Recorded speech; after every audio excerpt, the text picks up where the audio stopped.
Hi, welcome to reachability YouTube channel, and for today's tutorial, I will be teaching you on how to turn on and off reachability and touch on iPhone X. But first, kindly subscribe to this channel, don't forget to hit the subscribe button and the bell to notify you for the new updates. And let's start.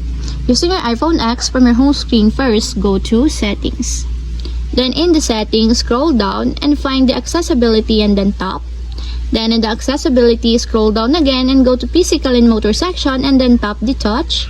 Then in this part in the touch, find the reachability, and as you will see, there is a switch button located on the side of it. Then all you have to do is just tap it to enable until it becomes green. When the reachability is enabled, it's swipe down on the bottom edge of the screen to bring the tap into reach. And if you want to disable or turn off, just tap again the switch button, just like this. And that's what we have successfully turned on and off reachability and touch on iPhone X.